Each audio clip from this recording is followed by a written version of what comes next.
Hello everyone, welcome back to Dronacharya IAS। ਅਸੀਂ ਆਪਣੀ last class 'ਚ ਗੱਲ ਕੀਤੀ ਸੀ ਕਿ ਕਿਵੇਂ ਬੰਦਾ ਸਿੰਘ ਬਹਾਦਰ ਗੁਰੂ ਜੀ ਤੋਂ ਪਰਮਿਸ਼ਨ ਲੈ ਕੇ ਜੋ ਵੀ ਮੁਗਲਾਂ ਨੇ ਜਾਂ ਜਿੰਨੇ ਵੀ ਦੋਸ਼ੀ ਸੀ ਜਿਨ੍ਹਾਂ ਨੇ ਸਿੱਖਾਂ ਨੂੰ ਮਾਸੂਮਾਂ ਨੂੰ ਬੇਕਸੂਰਾਂ ਨੂੰ ਮਾਰਿਆ ਇਸਲਾਮ ਧਰਮ ਨਾ ਕਬੂਲ ਕਰਨ ਦੀ ਵਜ੍ਹਾ ਤੋਂ ਉਹਨਾਂ ਸਾਰਿਆਂ ਨੂੰ ਸਜ਼ਾ ਦੇਣ ਦੇ ਲਈ ਉਹ ਨਿਕਲ ਪਏ ਸੀ।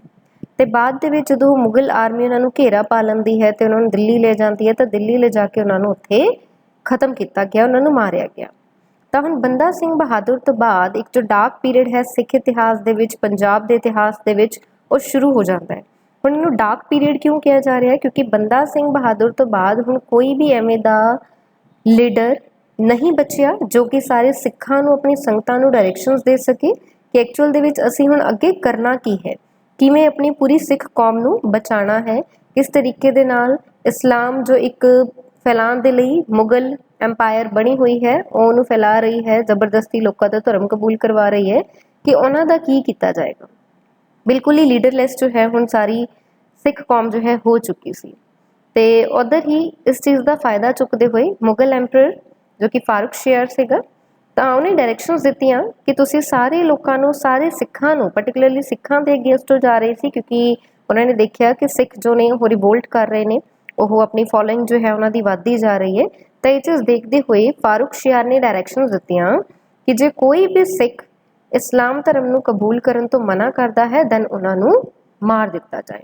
ਕਿ ਬਹੁਤ ਬੜੇ ਲੈਵਲ ਤੇ ਜੋ ਇੱਕ ਮਾਸ ਕਿਲਿੰਗ ਸੀ, ਜੈਨੋਸਾਈਡ ਜੋ ਸੀਗਾ ਉਹ ਇੱਥੇ ਕਰਨਾ ਸ਼ੁਰੂ ਕਰਤਾ ਸਿੱਖਾਂ ਦੇ ਅਗੇਂਸਟ। ਤੇ ਫਾਰੂਕ ਸ਼ੇਰ ਨੇ ਇਹ ਜ਼ਿੰਮੇਵਾਰੀ ਜੋ ਹੈ ਉਹ ਕਿਹਨੂੰ ਦਿੱਤੀ ਸੀ? ਅਬਦੁਸ ਸਮਦ ਖਾਨ ਐਂਡ ਲੇਟਰ ਉਹਦੇ ਬਾਅਦ ਦੇ ਵਿੱਚ ਉਹਦਾ ਬੇਟਾ ਸੀ ਜ਼ਕਰੀਆ ਖਾਨ। ਤਾਂ ਇਹ ਮੇਨ ਦੋ ਇੰਪੋਰਟੈਂਟ ਨਾਂ ਆਉਂਦੇ ਨੇ ਕਿ ਡਾਰਕ ਪੀਰੀਅਡ ਦੇ ਵਿੱਚ ਜੋ ਸਿੱਖਾਂ ਦਾ ਕਤਲੇਆਮ ਹੋਇਆ, ਜਿੱਥੇ ਕਿ ਜ਼ਬਰਦਸਤੀ ਜਬਰਨ ਉਹਨਾਂ ਤੋਂ ਇਸਲਾਮ ਕਬੂਲ ਕਰਵਾਇਆ ਗਿਆ, ਤਾਂ ਉਹਦੇ ਲਈ ਕਿਹੜੇ ਦੋ ਨਾਂ ਜੁੜੇ ਹੋਏ ਨੇ? ਅਬਦੁਸ ਸਮਦ ਖਾਨ ਤੇ ਅੱਗੇ ਉਤੋਂ ਬਾਅਦ ਉਹਨਾਂ ਦਾ ਬੇਟਾ ਜ਼ਕਰੀਆ ਖਾਨ। ਫਾਰੂਕ ਸ਼ੇਰ ਨੇ ਇਹਨਾਂ ਨੂੰ ਅਪਾਇੰਟ ਕੀਤਾ ਸੀ ਉਹਨਾਂ ਸਿੱਖਾਂ ਨੂੰ, ਉਹਨਾਂ ਲੋਕਾਂ ਨੂੰ ਮਾਰ ਦੇਣ ਦੇ ਲਈ ਜਿਹੜੇ ਕਿ ਮਨਾ ਕਰ ਰਹੇ ਨੇ, ਰਿਫਿਊਜ਼ ਕਰ ਰਹੇ ਨੇ ਇਸਲਾਮ ਧਰਮ ਨੂੰ ਕਬੂਲ ਕਰਨ ਦੇ ਲਈ। ਇਸ ਸਮੇਂ ਦੇ ਦੌਰਾਨ ਸਿੱਖਾਂ ਨੂੰ ਕਿਸੇ ਵੀ ਤਰੀਕੇ ਦੀ ਆਕੂਪੇਸ਼ਨ ਜੋ ਹੈ ਉਹਨਾਂ ਨੂੰ ਵਰਕ ਨਹੀਂ ਕਰਨ ਦਿੱਤਾ ਜਾ ਰਿਹਾ ਸੀ, ਕੋਈ ਪਬਲਿਕ ਇੰਪਲੋਇਮੈਂਟ ਜੋ ਹੈ ਉਹਨੂੰ ਜੁਆਇਨ ਨਹੀਂ ਸੀ ਕਰ ਸਕਦਾ, ਕੋਈ ਬਿਜ਼ਨਸ ਨਹੀਂ ਸੀ ਐਸਟੈਬਲਿਸ਼ ਕਰ ਸਕਦਾ। ਉਹਨਾਂ ਦੀ ਜੋ ਐਕਸੈਸ ਸੀ ਗੁਰਦੁਆਰਾ ਸਾਹਿਬ ਤੱਕ ਉਹ ਰੋਕ ਦਿੱਤੀ ਗਈ ਕਿ ਤੁਸੀਂ ਗੁਰਦੁਆਰੇ ਨਹੀਂ ਜਾ ਸਕਦੇ ਹੋ। ਉਹਨਾਂ ਦੇ ਲਈ ਜੋ ਇੱਕ ਫੈਸਿਲਿਟੀਜ਼ ਹੁੰਦੀਆਂ ਨੇ, ਖਾਣ ਪੀਣ ਦੀਆਂ ਚੀਜ਼ਾਂ ਨੇ ਜਾਂ ਹੋਰ ਪ੍ਰੋਵੀਜ਼ਨਸ ਨੇ, ਉਹ ਸਾਰੀਆਂ ਚੀਜ਼ਾਂ ਉਹਨਾਂ ਦੇ ਲਈ ਬੰਦ ਕਰ ਦਿੱਤੀਆਂ ਗਈਆਂ। ਇੱਕ ਬੜਾ ਹੀ ਬੁਰਾ ਸਲੂਕ ਜੋ ਹੈ ਇੱਥੇ ਉਹਨਾਂ ਦੇ ਨਾਲ ਕੀਤਾ ਜਾ ਰਿਹਾ ਸੀ। ਕਿਉਂ ਕਰ ਰਹੇ ਸੀ? ਤਾਂ ਕਿ ਉਹ ਆਪਣਾ ਸਿੱਖ ਧਰਮ ਛੱਡ ਕੇ ਇਸਲਾਮ ਨੂੰ ਕਬੂਲ ਕਰ ਲੈਣ। ਤਾਂ ਹੁਣ ਇਹਨਾਂ ਸਾਰੀ ਚੀਜ਼ਾਂ ਦਾ ਜੋ ਇੱਕ ਇਫੈਕਟ ਹੈ, ਇੱਕ ਪ੍ਰਭਾਵ ਹੈ, ਉਹ ਸਿੱਖਾਂ ਤੇ ਕੀ ਪਿਆ ਕਿ ਸੱਚੀ ਉਹਨਾਂ ਨੇ ਆਪਣਾ ਜੋ ਧਰਮ ਸੀ ਉਹਨੂੰ ਬਦਲ ਲਿਆ ਜਾਂ ਉਹਨਾਂ ਦਾ ਡਟ ਕੇ ਮੁਕਾਬਲਾ ਕੀਤਾ। ਤਾਂ ਦੋਨੋਂ ਹੀ ਤਰੀਕੇ ਦੇ ਜੋ ਇਫੈਕਟ ਨੇ ਉਹ ਦੇਖਣ ਦੇ ਲਈ ਸਾਹਮਣੇ ਆਉਂਦੇ ਨੇ। ਤਾਂ ਸਭ ਤੋਂ ਪਹਿਲਾਂ ਤਾਂ ਜਿਹੜੇ ਵੀਕ ਮਾਈਂਡਡ ਸਿੱਖ ਸੀਗੇ, ਠੀਕ ਹੈ, ਕਿਉਂਕਿ ਉਹਨਾਂ ਨੂੰ ਡਰ ਸੀ ਕਿ ਸਾਡਾ ਜੋ ਹੈ ਸਾਨੂੰ ਮਾਰ ਦਿੱਤਾ ਜਾਏਗਾ, ਸਾਡੀ ਫੈਮਿਲੀ ਨੂੰ ਖਤਮ ਕਰ ਦਿੱਤਾ ਜਾਏਗਾ, ਸਾਡੇ ਬੱਚੇ, ਸਾਡੇ ਮਾਂ-ਬਾਪ, ਕਿ ਸਭ ਨੂੰ ਖਤਮ ਕਰ ਦੇਣਗੇ ਜੇ ਅਸੀਂ ਇਹਨਾਂ ਦਾ ਧਰਮ ਜੋ ਹੈ ਕਬੂਲ ਨਹੀਂ ਕੀਤਾ। ਬਟ ਉਹ ਕੀ ਸੀ? ਸਲੋ ਅਡਾਪਟਰ ਸੀ। ਉਹਨਾਂ ਨੇ ਧਰਮ ਤਾਂ ਨਹੀਂ ਕਬੂਲ ਕੀਤਾ ਪਰ ਉਹ ਵੀਕ ਮਾਈਂਡਡ ਅਸੀਂ ਉਹਨਾਂ ਨੂੰ ਇਸੇ ਕਰਕੇ ਕਹਿ ਰਹੇ ਹਾਂ ਕਿਉਂਕਿ ਉਹਨਾਂ ਨੇ ਕੀ ਚੀਜ਼ਾਂ ਰੱਖਣੀਆਂ ਸ਼ੁਰੂ ਕਰਤੀਆਂ। ਉਹਨਾਂ ਨੇ ਆਪਣੇ ਜੋ ਵਾਲ ਸੀ, ਲੰਬੇ ਕੇਸ ਜੋ ਰੱਖੇ ਜਾਂਦੇ ਸੀਗੇ, ਜੋ ਕਿ ਗੁਰੂ ਗੋਬਿੰਦ ਸਿੰਘ ਜੀ ਨੇ ਕਿਹਾ ਇੱਕ ਪੰਜ ਕਕਾਰਾਂ ਦੇ ਵਿੱਚੋਂ ਸੀ ਕਿ ਕੇਸ ਰੱਖਣੇ ਜ਼ਰੂਰੀ ਹੁੰਦੇ ਸੀ ਸਿੱਖ ਧਰਮ ਦੇ ਵਿੱਚ, ਤੇ ਉਹਨਾਂ ਨੇ ਉਹ ਕੇਸ ਰੱਖਣੇ ਛੱਡ ਦਿੱਤੇ ਕਿਉਂਕਿ ਉਹ ਉਹਨਾਂ ਦੀ ਇੱਕ ਪਛਾਣ ਬਣ ਗਿਆ ਸੀ ਕਿ ਜੋ ਲੰਬੇ ਵਾਲ, ਲੰਬੇ ਕੇਸ ਰੱਖੇ ਜਾਂਦੇ ਨੇ, ਉੱਪਰ ਦਸਤਾਰ ਸਜਾਈ ਜਾਂਦੀ ਹੈ, ਉਹਨਾਂ ਨੇ ਉਸ ਚੀਜ਼ ਨੂੰ ਛੱਡਤਾ, ਲੰਬੇ ਵਾਲ ਰੱਖਣੇ ਛੱਡਤੇ। ਤੇ ਉਹਨਾਂ ਨੂੰ ਨਾਂ ਦਿੱਤਾ ਗਿਆ ਕਿ ਉਹ ਕੌਣ ਸੀਗੇ? ਸਲੋ ਅਡਾਪਟਰਸ, ਸਹਿਜਧਾਰੀ। ਠੀਕ ਹੈ, ਕਿ ਆਰਾਮ ਦੇ ਨਾਲ ਉਹ ਸਿੱਖੀ ਨੂੰ ਜੋ ਨੇ ਅਡਾਪਟ ਕਰਨਗੇ, ਬਟ ਆਪਣੇ ਇੱਕ ਡਰ ਦੀ ਵਜ੍ਹਾ ਤੋਂ ਉਹਨਾਂ ਨੇ ਇਸ ਤਰੀਕੇ ਦੀ ਛੋਟੀ ਮੋਟੀ ਚੀਜ਼ਾਂ ਕਰਨੀਆਂ ਸ਼ੁਰੂ ਕਰ ਦਿੱਤੀਆਂ। ਪਰ ਕੁਝ ਜਿਹੜੇ ਸਿੱਖ ਉਹ ਅੱਗੇ ਝੁਕਣਾ ਨਹੀਂ ਸੀ ਚਾਹੁੰਦੇ, ਮੁਗਲਾਂ ਦੇ ਅੱਗੇ ਨਹੀਂ ਸੀ ਹਾਰ ਮੰਨਣਾ ਚਾਹੁੰਦੇ, ਤਾਂ ਉਹ ਕੰਟੀਨਿਊਸਲੀ ਉਹਨਾਂ ਨੇ ਆਪਣੇ ਧਰਮ ਨੂੰ ਜੋ ਹੈ ਉਹ ਪਕੜ ਕੇ ਰੱਖਿਆ ਤੇ ਉਹਨੂੰ ਕਿਸੇ ਵੀ ਹਾਲਤ ਦੇ ਵਿੱਚ ਨਾ ਕੋਈ ਆਪਣੇ ਵਿੱਚ ਚੇਂਜ ਲੈ ਕੇ ਆਏ ਤੇ ਉਹਨਾਂ ਦਾ ਧਰਮ ਜੋ ਸੀ ਉਹਨੂੰ ਉਹ ਨਹੀਂ ਕਬੂਲ ਕਰ ਰਹੇ ਸੀ। ਤਾਂ ਉਹਨਾਂ ਨੇ ਕੀ ਕਰਿਆ? ਰਿਫਿਊਜ ਲੈਣਾ, ਸ਼ੈਲਟਰ ਲੈਣਾ ਸ਼ੁਰੂ ਕਰਤਾ। ਉਹ ਪਹਾੜਾਂ ਵੱਲ ਨੂੰ ਚਲੇ ਗਏ, ਜੰਗਲਾਂ ਦੇ ਵਿੱਚ ਚਲੇ ਗਏ। ਐਕਸਟ੍ਰੀਮ ਉੱਥੇ ਕੰਡੀਸ਼ਨ ਜੋ ਸੀਗੀ ਪੋਵਰਟੀ ਦੀ, ਹੈਲਪਲੈਸਨੈਸ ਦੀ, ਤਾਂ ਇਹ ਸਾਰੀ ਚੀਜ਼ਾਂ ਨੂੰ ਉੱਥੇ ਫੇਸ ਕਰਦੇ ਰਹੇ ਕਿ ਬੜੇ ਹੀ ਬੁਰੀ ਹਾਲਾਤਾਂ ਦੇ ਵਿੱਚ ਜੋ ਨੇ ਉਸ ਟਾਈਮ ਦੇ ਵਿੱਚ ਰਹਿ ਰਹੇ ਸੀ। ਤੇ ਈਵਨ ਕਿ ਜੋ ਬੇਸਿਕ ਰਾਈਟ ਹੁੰਦਾ ਹੈ ਸਿਟੀਜ਼ਨਸ਼ਿਪ ਦਾ, ਈਵਨ ਕਿ ਉਹ ਵੀ ਉਹਨਾਂ ਨੂੰ ਨਹੀਂ ਦਿੱਤਾ ਗਿਆ। ਜੇ ਉਹ ਕਿਤੇ ਪੰਜਾਬ ਦੇ ਪਿੰਡਾਂ ਦੇ ਵਿੱਚ, ਟਾਊਨਸ ਦੇ ਵਿੱਚ ਜੇ ਕਿਤੇ ਰਹਿ ਵੀ ਰਹੇ ਸੀ, ਉਹਨਾਂ ਨੂੰ ਸਿਟੀਜ਼ਨਸ਼ਿਪ ਵੀ ਨਹੀਂ ਦਿੱਤੀ ਗਈ, ਕਿਉਂਕਿ ਸਿਟੀਜ਼ਨਸ਼ਿਪ ਦੇ ਨਾਲ ਹੀ ਉਹਨਾਂ ਨੂੰ ਹੋਰ ਬੇਸਿਕ ਰਾਈਟ ਮਿਲਨੇ ਸੀ। ਤਾਂ ਸਾਰੇ ਤਰੀਕੇ ਦੇ ਹੱਕ ਉਹਨਾਂ ਤੋਂ ਖੋਹ ਲਿੱਤੇ ਗਏ। ਬੜਾ ਹੀ ਬੁਰਾ ਸਲੂਕ ਜੋ ਹੈ ਇੱਥੇ ਇਹਨਾਂ ਦੇ ਨਾਲ ਕੀਤਾ ਗਿਆ। ਨੈਕਸਟ ਕੀ ਆਇਆ ਕਿ ਸਿੱਖਾਂ ਦੇ ਵਿੱਚ ਇੱਕ ਦਰਾਰ, ਕਿ ਪੂਰੀ ਸਿੱਖ ਕੌਮ ਦੇ ਵਿੱਚ ਜੋ ਸੀ ਇੱਕ ਦਰਾਰ ਆ ਗਈ ਸੀ, ਇੱਕ ਰਿਫਟ ਜੋ ਹੈ ਉੱਥੇ ਕ੍ਰੀਏਟ ਹੋ ਗਿਆ ਸੀ। ਤਾਂ ਉੱਥੇ ਦੋ ਤਰੀਕੇ ਦੀ ਇਹ ਬੈਂਡਸ ਜੋ ਨੇ ਉਹ ਕ੍ਰੀਏਟ ਹੋ ਗਈਆਂ, ਤਤ ਖਾਲਸਾ ਤੇ ਬੰਦਈ ਖਾਲਸਾ। ਤਤ ਖਾਲਸਾ ਉਹ ਗਰੁੱਪ ਬਣ ਗਿਆ ਜੋ ਕਿ ਗੁਰੂ ਗੋਬਿੰਦ ਸਿੰਘ ਜੀ ਦੇ ਫਾਲੋਅਰਸ ਸੀਗੇ, ਕਿ ਜੋ ਉਹਨਾਂ ਨੇ ਸਾਨੂੰ ਸਿੱਖ ਦਿੱਤੀ ਹੈ, ਜੋ ਉਹਨਾਂ ਨੇ ਸਾਨੂੰ ਗੁਰਮਤ ਦਿੱਤੀ ਹੈ, ਅਸੀਂ ਉਹਦੇ ਅਕੋਰਡਿੰਗ ਆਪਣੇ ਜੀਵਨ ਨੂੰ ਬਤੀਤ ਕਰਾਂਗੇ। ਤੇ ਦੂਜੇ ਪਾਸੇ ਇੱਕ ਬੰਦਈ ਸਿੱਖ ਗਰੁੱਪ ਜੋ ਹੈ ਉਹ ਕ੍ਰੀਏਟ ਹੋ ਗਿਆ, ਜੋ ਕਿ ਬੰਦਾ ਸਿੰਘ ਬਹਾਦਰ ਨੂੰ ਐਜ਼ ਅ ਗੁਰੂ ਮੰਨਦਾ ਸੀ। ਅਸੀਂ ਦੇਖਿਆ ਕਿ ਗੁਰੂ ਗੋਬਿੰਦ ਸਿੰਘ ਜੀ ਨੇ ਗੁਰੂ ਗ੍ਰੰਥ ਸਾਹਿਬ ਜੀ ਨੂੰ ਆਪਣੀ ਗੁਰਗੱਦੀ ਅੱਗੇ ਦਿੱਤੀ ਤੇ ਕਿਹਾ ਕੋਈ ਵੀ ਦੇਹਧਾਰੀ ਸਿੱਖ ਨਹੀਂ ਹੋਏਗਾ, ਬਟ ਬਹੁਤ ਸਾਰੇ ਉਹਨਾਂ ਦੇ ਵਿੱਚੋਂ ਕੁਛ ਐਵੇਂ ਦੇ ਸਿੱਖ ਹੈ ਸੀ ਜੋ ਕਿ ਬੰਦਾ ਸਿੰਘ ਬਹਾਦਰ ਨੂੰ ਐਜ਼ ਅ ਗੁਰੂ ਮੰਨਣਾ ਉਹਨਾਂ ਨੇ ਸ਼ੁਰੂ ਕਰਤਾ, ਤੇ ਉੱਥੋਂ ਹੀ ਇੱਕ ਨਵਾਂ ਬੈਂਡ ਕ੍ਰੀਏਟ ਹੋ ਜਾਂਦਾ ਹੈ, ਬੰਦਈ ਸਿੱਖ। ਤੇ ਇਸ ਚੀਜ਼ ਨੂੰ ਖਤਮ ਕਰਨ ਦੇ ਲਈ, ਇਸ ਰਿਫਟ ਨੂੰ ਖਤਮ ਕਰਨ ਦੇ ਲਈ ਜੋ ਮਾਤਾ ਸੁੰਦਰ ਕੌਰ ਸੀ ਉਹ ਸਾਹਮਣੇ ਆਉਂਦੇ ਨੇ, ਅੱਗੇ ਆਉਂਦੇ ਨੇ, ਕਿਉਂਕਿ ਇਹਨੂੰ ਖਤਰਾ ਕਿਸ ਚੀਜ਼ ਦੇ ਲਈ ਬਣ ਗਿਆ, ਸਿੱਖ ਯੂਨਿਟੀ ਦੇ ਲਈ, ਕਿਉਂਕਿ ਹਲੇ ਇਹ ਐਵੇਂ ਦਾ ਸਮਾਂ ਨਹੀਂ ਸੀ ਕਿ ਅਸੀਂ ਸਾਰੇ ਖਿੰਡ ਜਾਂਦੇ, ਕਿਉਂਕਿ ਇਸ ਚੀਜ਼ ਦਾ ਜੋ ਫਾਇਦਾ ਹੈ ਉਹ ਮੁਗਲ ਚੱਕ ਰਹੇ ਸੀ।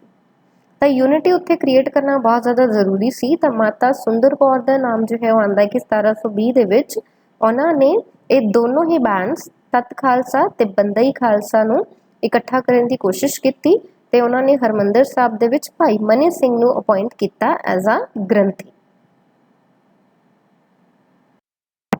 ਹੁਣ ਭਾਈ ਮਨੀ ਸਿੰਘ ਜੀ ਨੇ ਆ ਕੇ ਜੋ ਇੱਕ ਹੁਣ ਤੱਕ ਕਿਓਸ ਹੋ ਗਿਆ ਸੀ, ਕਨਫਲਿਕਟ ਜੋ ਹੈ ਕ੍ਰੀਏਟ ਹੋ ਗਿਆ ਸੀ, ਤਾਂ ਖਾਲਸਾ ਦੇ ਵਿੱਚ ਉਹਨਾਂ ਨੇ ਦੁਬਾਰਾ ਤੋਂ ਇੱਕ ਪੀਸ ਜੋ ਹੈ ਉਹਨੂੰ ਰੀਸਟੋਰ ਕੀਤਾ, ਤੇ ਲਾਸਟ ਦੇ ਵਿੱਚ ਕਿਹਾ ਗਿਆ ਕਿ ਤਤ ਖਾਲਸਾ ਜੋ ਹੈ ਉਹੀ ਜਿੱਤੀ। ਤੇ ਉਸ ਤੋਂ ਬਾਅਦ ਸਾਰਿਆਂ ਨੇ ਹੀ ਗੁਰੂ ਗੋਬਿੰਦ ਸਿੰਘ ਜੀ ਦੀ ਜੋ ਸਿੱਖ ਸੀਗੀ ਉਹਨੂੰ ਫੋਲੋ ਕਰਨਾ ਸ਼ੁਰੂ ਕਰਤਾ।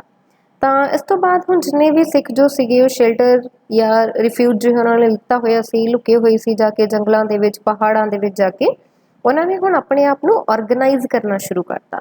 ਹੁਣ ਉਹ ਸਾਰੇ ਇਕੱਠੇ ਹੋਣੇ ਸ਼ੁਰੂ ਹੋ ਗਏ, ਉਹਨਾਂ ਨੇ ਆਪਣੇ ਆਪਣੇ ਜੱਥੇ ਬਣਾ ਲਏ। ਜੱਥੇ ਮੀਨਸ ਗਰੁੱਪਸ ਦੇ ਵਿੱਚੋਂ ਇਕੱਠੇ ਹੋ ਗਏ, ਕਿਉਂਕਿ ਜਿੰਨੀ ਦੇਰ ਤੱਕ ਉਹ ਇਕੱਲੇ ਇਕੱਲੇ ਰਹਿਣਗੇ ਤਾਂ ਉਹ ਮੁਗਲਾਂ ਦਾ ਸਾਹਮਣਾ ਨਹੀਂ ਸੀ ਕਰ ਸਕਦੇ। ਇਸ ਕਰਕੇ ਹੁਣ ਉਹਨਾਂ ਨੇ ਆਪਣੇ ਆਪ ਨੂੰ ਕੰਸੋਲੀਡੇਟ ਕਰਨਾ, ਆਪਣੇ ਆਪ ਨੂੰ ਆਰਗੇਨਾਈਜ਼ ਕਰਨਾ ਸ਼ੁਰੂ ਕਰਤਾ। ਤੇ ਉਹ ਹੁਣ ਹੌਲੀ ਹੌਲੀ ਪਲੇਨਸ ਦੇ ਵਿੱਚ, ਬਾਹਰਲੇ ਏਰੀਆ ਦੇ ਵਿੱਚ ਆਉਣਾ ਉਹਨਾਂ ਨੇ ਸ਼ੁਰੂ ਕੀਤਾ। ਆਪਣੇ ਲਈ ਖਾਣਾ ਜੋ ਹੈ ਉੱਥੋਂ ਕਲੈਕਟ ਕਰਕੇ ਲੈ ਕੇ ਜਾਂਦੇ ਸੀਗੇ। ਤੇ ਈਵਨ ਕਿ ਜੋ ਗਵਰਨਮੈਂਟ ਟ੍ਰੈਜਰੀ ਸੀ, ਮੁਗਲਾਂ ਦਾ ਜੋ ਖਜ਼ਾਨਾ ਸੀ, ਉਹਨਾਂ ਨੂੰ ਵੀ ਲੁੱਟਿਆ ਗਿਆ ਆਪਣੇ ਸਰਵਾਈਵਲ ਦੇ ਲਈ। ਤੇ ਇਹਨਾਂ ਦੇ ਵਿੱਚ ਜੋ ਸਭ ਤੋਂ ਇੰਪੋਰਟੈਂਟ ਜੋ ਨਾਮ ਆਉਂਦਾ ਹੈ ਉਹ ਹੈ ਤਾਰਾ ਸਿੰਘ ਦਾ, ਕਿ ਜਿਹਨੇ ਕਿ ਵਿਲੇਜ ਦੇ ਵਿੱਚ ਉਹ ਰਹਿੰਦੇ ਹੋਏ, ਅੰਮ੍ਰਿਤਸਰ ਦੇ ਜੋ ਇੱਕ ਵਿਲੇਜ ਦੇ ਵਿੱਚ ਰਹਿ ਰਹੇ ਸੀ, ਤੇ ਉੱਥੇ ਉਹਨਾਂ ਨੇ ਕਾਫੀ ਜ਼ਿਆਦਾ ਹੈਲਪ ਕੀਤੀ ਸਿੱਖਾਂ ਨੂੰ, ਜੋ ਕਿ ਲੁਕੇ ਹੋਏ ਸੀ ਜੰਗਲਾਂ ਦੇ ਵਿੱਚ, ਜੋ ਹੈ ਉਹ ਸਰਵਾਈਵ ਕਰ ਰਹੇ ਸੀ ਕਿਸੇ ਤਰੀਕੇ ਦੇ ਨਾਲ ਆਪਣੀ ਜ਼ਿੰਦਗੀ ਨੂੰ। ਤਾਂ ਇਹਨਾਂ ਨੇ ਹੈਲਪ ਕੀਤੀ ਉਹਨਾਂ ਦੀ, ਉਹਨਾਂ ਤੱਕ ਖਾਣਾ ਪਹੁੰਚਾਉਂਦੇ ਸੀਗੇ, ਠੀਕ ਹੈ। ਦੈਨ ਉਹਨਾਂ ਨੂੰ ਜੋ ਹੈ ਉਹ ਸ਼ੈਲਟਰਸ ਵੀ ਉਹਨਾਂ ਨੇ ਦਿੱਤੇ। ਤਾਂ ਇਹ ਸਾਰੀ ਚੀਜ਼ਾਂ ਦੇ ਲਈ ਜੋ ਤਾਰਾ ਸਿੰਘ ਦਾ ਨਾਮ ਹੈ ਉਹ ਆਉਂਦਾ ਹੈ।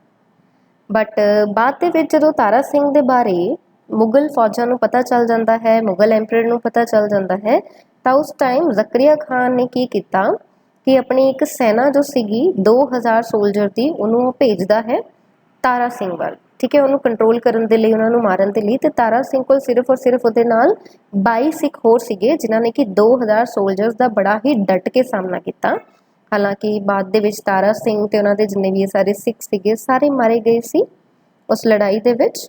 ਬਟ ਫਿਰ ਵੀ ਜੋ ਇੱਕ ਜਜ਼ਬਾ ਸੀਗਾ ਉਹਨੂੰ ਦੇਖਦੇ ਹੋਏ ਬਾਕੀ ਸਿੱਖਾਂ ਦੇ ਵਿੱਚ ਵੀ ਇਹ ਚੀਜ਼ ਕ੍ਰੀਏਟ ਹੋਈ ਕਿ ਅਸੀਂ ਵੀ ਆਪਣੇ ਸਿੱਖ ਧਰਮ ਨੂੰ ਬਚਾ ਸਕਦੇ ਹਾਂ, ਕਿ ਜਿਸ ਤਰੀਕੇ ਦੇ ਨਾਲ ਤਾਰਾ ਸਿੰਘ ਨੇ 2000 ਫੌਜਾਂ ਦਾ ਮੁਕਾਬਲਾ ਕੀਤਾ, ਸਿਰਫ ਇਕੱਲੇ ਹੀ 22 ਸਿੱਖਾਂ ਦੇ ਨਾਲ ਰਲ ਕੇ ਉਹਨੇ ਲੜਿਆ ਹੈ, ਤਾਂ ਅਸੀਂ ਵੀ ਲੜ ਸਕਦੇ ਹਾਂ, ਆਪਣੇ ਜੋ ਸਿੱਖ ਧਰਮ ਹੈ ਉਹਨੂੰ ਬਚਾ ਸਕਦੇ ਹਾਂ। ਤਾਂ ਇਹਨਾਂ ਦੀ ਬਰੇਵਰੀ ਨੂੰ ਦੇਖਦੇ ਹੋਏ ਬਾਕੀ ਸਾਰੇ ਸਿੱਖਾਂ ਦੀ ਜੋ ਇੱਕ ਇਨਸਾਈਂਸ ਦੀ ਜ਼ਮੀਰ ਸੀ ਉਹ ਜਾਗੀ, ਤੇ ਹੁਣ ਸਾਰੇ ਹੀ ਬਾਹਰ ਆ ਕੇ ਓਪਨਲੀ ਮੁਗਲਾਂ ਦਾ ਸਾਹਮਣਾ ਕਰਨ ਦੇ ਲਈ ਤਿਆਰ ਸੀ। ਹੁਣ ਜਦ ਸਿੱਖਾਂ ਦੇ ਵਿੱਚ ਇੰਨਾ ਜ਼ਿਆਦਾ ਜਜ਼ਬਾ ਪੈਦਾ ਹੋ ਗਿਆ ਸੀ ਆਪਣੇ ਧਰਮ ਨੂੰ ਬਚਾਉਣ ਦੇ ਲਈ ਤੇ ਮੁਗਲਾਂ ਦਾ ਸਾਹਮਣਾ ਕਰਨ ਦੇ ਲਈ, ਤਾਂ ਇੱਥੇ ਜੋ ਜ਼ਕਰੀਆ ਖਾਨ ਨੇ ਇੱਕ ਪੋਲਿਸੀ ਆਫ ਪ੍ਰੋਸੀਕਿਊਸ਼ਨ ਜੋ ਹੈ ਸ਼ੁਰੂ ਕੀਤੀ ਸੀ, ਜਿਹਦੇ ਵਿੱਚ ਕਿ ਉਹ ਕੀ ਕਰ ਰਹੇ ਸੀ, ਸਿੱਖਾਂ ਨੂੰ ਮਾਰਿਆ ਜਾ ਰਿਹਾ ਸੀ। ਕਿਉਂ ਮਾਰਦੇ ਸੀ? ਕਿਉਂਕਿ ਉਹ ਇਸਲਾਮ ਧਰਮ ਨੂੰ ਨਹੀਂ ਸੀ ਕਬੂਲ ਕਰ ਰਹੇ। ਤਾਂ ਉਹਦੀ ਇੱਥੇ ਫੇਲਿਅਰ ਉਹਨੂੰ ਕਿਉਂ ਦੇਖਣ ਦੇ ਲਈ ਮਿਲਿਆ? ਕਿਉਂਕਿ ਹੁਣ ਇਸ ਟਾਈਮ ਦੇ ਵਿੱਚ ਸਿੱਖਾਂ ਨੇ ਉਹਨਾਂ ਦੇ ਜੋ ਸਰਕਾਰੀ ਖਜ਼ਾਨੇ ਸੀ ਉਹਨਾਂ ਨੂੰ ਲੁੱਟ ਰਹੇ ਸੀ, ਉਹਨਾਂ ਦੇ ਆਫਿਸਰਸ ਨੂੰ ਮਾਰਨਾ ਸ਼ੁਰੂ ਕਰਤਾ। ਤਾਂ ਹੁਣ ਇਹਨਾਂ ਦੇ ਅੰਦਰ ਵੀ ਹੌਲੀ ਹੌਲੀ ਸਿੱਖਾਂ ਦਾ ਜੋ ਡਰ ਹੈ ਉਹ ਪੈਦਾ ਹੋਣਾ ਸ਼ੁਰੂ ਹੋ ਗਿਆ। ਤੇ ਹੁਣ ਜਿੰਨੀ ਅਸੀਂ ਦੇਖਿਆ ਕਿ ਉਹਨਾਂ ਨੇ ਆਪਣੇ ਆਪ ਨੂੰ ਜਥੇਬੰਦੀਆਂ ਦੇ ਵਿੱਚ ਜੋ ਹੈ ਕਨਵਰਟ ਕਰ ਲਿਆ ਸੀ, ਜਥੇ ਬਣ ਗਏ ਸੀ, ਤਾਂ ਪੂਰੀ ਜੋ ਇੱਕ ਕੰਬਾਈਨਡ ਸਟਰੈਂਥ ਸੀਗੀ ਇਹਨਾਂ ਜਥਿਆਂ ਦੀ, ਉਹ ਜ਼ਕਰੀਆ ਖਾਨ ਨੂੰ ਜੋ ਹੈ ਮਨਾ ਪਾਏ ਕਿ ਉਹ ਸਿੱਖਾਂ ਨੂੰ ਜੋ ਹੈ ਇੱਕ ਤਰੀਕੇ ਦੇ ਨਾਲ ਰਿਸਪੈਕਟ ਦੇਣ। ਤਾਂ 1733 ਦੇ ਵਿੱਚ ਉਹਨੇ ਇੱਕ ਤਰੀਕੇ ਦੇ ਨਾਲ ਪੀਸ ਜੋ ਹੈ ਉਹ ਉੱਥੇ ਰੀਸਟੋਰ ਕਰਨ ਦੇ ਲਈ ਸਿੱਖਾਂ ਦੇ ਨਾਲ ਗੱਲ ਕੀਤੀ ਤੇ ਕਿਹਾ ਕਿ ਜੋ ਉਹਨਾਂ ਨੂੰ ਜਾਗੀਰ ਜੋ ਹੈ ਉਹ ਦਿੱਤੀ ਜਾਏਗੀ। ਜਾਗੀਰ ਮੀਨਸ ਕਿ ਇੱਕ ਟਾਈਟਲ ਜੋ ਹੈ ਨਵਾਬ ਦਾ ਉਹਨਾਂ ਦੇ ਲੀਡਰ ਨੂੰ, ਸਿੱਖਾਂ ਦੇ ਲੀਡਰ ਨੂੰ ਇੱਕ ਟਾਈਟਲ ਉਹਨਾਂ ਨੂੰ ਦੇ ਦਿੱਤਾ ਜਾਏਗਾ ਤੇ ਉਹਨਾਂ ਦੀ ਜੋ ਇੱਕ ਐਕਸੈਸ ਹੈ ਹਰਮੰਦਰ ਸਾਹਿਬ ਤੱਕ, ਉਹ ਬਿਨਾਂ ਰੁਕਾਵਟ ਤੋਂ ਉੱਥੇ ਜਾ ਸਕਦੇ ਨੇ, ਕਿ ਉਹਨਾਂ ਤੇ ਕੋਈ ਰੋਕ ਟੋਕ ਨਹੀਂ ਹੋਏਗੀ। ਗੁਰਦੁਆਰਾ ਸਾਹਿਬ ਜਾ ਸਕਦੇ ਨੇ, ਹਰਮੰਦਰ ਸਾਹਿਬ ਅੰਮ੍ਰਿਤਸਰ ਜਾ ਸਕਦੇ ਨੇ, ਤੇ ਉਹਨਾਂ ਦੇ ਲੀਡਰ ਨੂੰ ਅਸੀਂ ਇੱਕ ਨਵਾਬ ਦਾ ਟਾਈਟਲ ਵੀ ਦੇ ਦਾਂਗੇ। ਤਾਂ ਉਸ ਤੋਂ ਬਾਅਦ ਸਰਬੱਤ ਖਾਲਸਾ ਦੇ ਵਿੱਚ ਡਿਸਕਸ਼ਨ ਹੁੰਦੀ ਹੈ। ਸਰਬੱਤ ਖਾਲਸਾ ਕੀ ਸੀ ਕਿ ਜਿੱਥੇ ਕਿ ਉਹ ਬੈਠ ਕੇ ਮਿਲਦੇ ਸੀ, ਡਿਸਕਸ਼ਨ ਕਰਦੇ ਸੀ। ਤੇ ਸਰਬੱਤ ਖਾਲਸਾ ਇੱਕ ਇਸ ਤਰੀਕੇ ਦਾ ਇੱਕ ਪਲੈਟਫਾਰਮ ਕ੍ਰੀਏਟ ਕਰਿਆ ਸੀ ਸਿੱਖਾਂ ਨੇ, ਜਿੱਥੇ ਕਿ ਉਹ ਆਪਣੇ ਡਿਸੀਜ਼ਨ ਜੋ ਨੇ ਉਹ ਲੈ ਸਕਦੇ ਨੇ। ਤਾਂ ਸਰਬੱਤ ਖਾਲਸਾ ਦੇ ਵਿੱਚ ਡਿਸਕਸ ਕੀਤਾ ਗਿਆ ਕਿ ਕਪੂਰ ਸਿੰਘ ਜੋ ਹੈ ਉਹਨਾਂ ਨੂੰ ਅਸੀਂ ਆਪਣਾ ਲੀਡਰ ਅਪਾਇੰਟ ਕਰਦੇ ਹਾਂ। ਤਾਂ ਸਿੱਖਾਂ ਦਾ ਲੀਡਰ ਕਪੂਰ ਸਿੰਘ ਨੂੰ ਅਪਾਇੰਟ ਕੀਤਾ ਗਿਆ ਸਭ ਤੋਂ ਪਹਿਲਾਂ, ਤੇ ਉਸ ਤੋਂ ਬਾਅਦ ਉਹਨਾਂ ਨੂੰ ਜੋ ਇੱਕ ਨਵਾਬ ਦਾ ਟਾਈਟਲ ਹੈ ਉਹ ਦੇ ਦਿੱਤਾ ਗਿਆ। ਹੁਣ ਇਹਦੇ ਪਿੱਛੇ ਰੀਜ਼ਨ ਕੀ ਸੀ, ਜ਼ਕਰੀਆ ਖਾਨ ਐਵੇਂ ਕਿਉਂ ਕਰ ਰਿਹਾ ਸੀ? ਕਿਉਂਕਿ ਉਧਰ ਹੁਣ ਜਿਹੜਾ ਡਰ ਪੈਦਾ ਹੋ ਗਿਆ ਸੀ ਕਿ ਉਹ ਕੀ ਕਰ ਰਿਹਾ ਸੀ, ਸਾਡੇ ਤੇ ਅਟੈਕ ਕਰਦਾ ਸੀ, ਸਾਡੇ ਤੇ ਉਹ ਸਾਡਾ ਜਿਹੜਾ ਖਜ਼ਾਨਾ ਸੀਗਾ, ਸਰਕਾਰੀ ਖਜ਼ਾਨਾ ਸੀ, ਉਹਨਾਂ ਨੂੰ ਲੁੱਟ ਰਹੀ ਸੀ, ਤਾਂ ਉਹ ਬੰਦ ਕਰ ਦੇਣਗੇ। ਜ਼ਕਰੀਆ ਖਾਨ ਦੇ ਦਿਮਾਗ 'ਚ ਇਹ ਗੱਲ ਸੀ। ਪਰ ਇਸ ਤੋਂ ਬਾਅਦ ਵਜੂਦ ਵੀ ਸਿੱਖ ਜਿਹੜੇ ਸੀਗੇ ਉਹਨਾਂ ਨੇ ਆਪਣੇ ਆਪ ਨੂੰ ਕੰਸੋਲੀਡੇਟ ਕਰਦੇ ਰਹੇ। ਤਾਂ ਇਸੀ ਗੱਲੋਂ ਦੇਖਦੇ ਹੋਏ ਜ਼ਕਰੀਆ ਖਾਨ ਨੇ ਵੀ ਫਿਰ ਇਹ ਫੀਲ ਕਰਿਆ ਕਿ ਹੁਣ ਜੋ ਹੈ ਸਾਡੇ ਹੱਥ ਤੋਂ ਗੱਲ ਨਿਕਲਦੀ ਜਾ ਰਹੀ ਹੈ, ਇਹ ਹੱਲੇ ਵੀ ਜੋ ਹੈ ਸਾਡੇ ਲੋਕਾਂ ਨੂੰ, ਮੇਰੇ ਜੋ ਹੈ ਆਫਿਸਰਸ ਨੂੰ ਮਾਰ ਰਹੇ ਨੇ, ਮੇਰੇ ਖਜ਼ਾਨਾ ਲੁੱਟ ਰਹੇ ਨੇ। ਤਾਂ ਇਸ ਕਰਕੇ ਦੁਬਾਰਾ ਉੱਥੋਂ ਸਿੱਖ ਹੰਟ ਜੋ ਹੈ ਉੱਥੋਂ ਕੰਟੀਨਿਊ ਕਰ ਦਿੱਤਾ ਜਾਂਦਾ ਹੈ।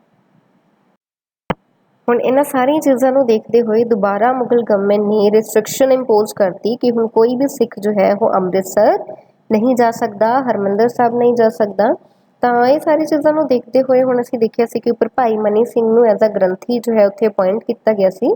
ਤਾਂ ਭਾਈ ਮਨੀ ਸਿੰਘ ਨੇ ਹੁਣ ਜ਼ਕਰੀਆ ਖਾਨ ਨੂੰ ਦੇ ਨਾਲ ਗੱਲ ਕੀਤੀ ਤੇ ਉਹਦੀ ਪਰਮਿਸ਼ਨ ਲੈਣ ਦੀ ਕੋਸ਼ਿਸ਼ ਕੀਤੀ ਕਿ ਅਸੀਂ ਦੀਵਾਲੀ ਦਾ ਜੋ ਫੈਸਟੀਵਲ ਹੈ, ਕਿਉਂਕਿ ਅਸੀਂ ਬੰਦੀ ਛੋੜ ਦਿਵਸ ਬਾਰੇ ਗੱਲ ਕੀਤੀ ਸੀ ਨਾ ਗੁਰੂ ਜੀ ਦੇ ਟਾਈਮ ਦੇ ਵਿੱਚ, ਤਾਂ ਇੱਥੇ ਉਹ ਦੀਵਾਲੀ ਦਾ ਫੈਸਟੀਵਲ ਜੋ ਹੈ ਉਹਨੂੰ ਮਨਾਉਣ ਦੇ ਲਈ ਪਰਮਿਸ਼ਨ ਲਿੱਤੀ ਜ਼ਕਰੀਆ ਖਾਨ ਤੋਂ ਤੇ ਕਿਹਾ ਕਿ ਬਦਲੇ ਦੇ ਵਿੱਚ ਜੋ ਹੈ ਅਸੀਂ ਤੁਹਾਨੂੰ 5000 ਰੁਪਏ ਪੇ ਕਰਾਂਗੇ। ਕਿਉਂਕਿ ਭਾਈ ਮਨੀ ਸਿੰਘ ਦੇ ਦਿਮਾਗ ਦੇ ਵਿੱਚ ਕੀ ਗੱਲ ਚੱਲ ਰਹੀ ਸੀ ਕਿ ਜੇ ਅਸੀਂ ਫੈਸਟੀਵਲ ਇੱਥੇ ਮਨਾਵਾਂਗੇ ਤਾਂ ਜਿੰਨੇ ਵੀ ਸ਼ਰਧਾਲੂ ਆਉਣਗੇ, ਸਿੱਖ ਸੰਗਤਾਂ ਆਉਣਗੀਆਂ, ਤਾਂ ਜੋ ਵੀ ਉਹਨਾਂ ਦੀ ਆਫਰਿੰਗਸ ਹੋਣਗੀ ਉਹਨਾਂ ਦੇ ਵਿੱਚੋਂ ਅਸੀਂ ਪੈਸਾ ਕਲੈਕਟ ਕਰਕੇ ਜੋ ਹੈ ਜ਼ਕਰੀਆ ਖਾਨ ਨੂੰ ਪੇ ਕਰ ਦਾਂਗੇ।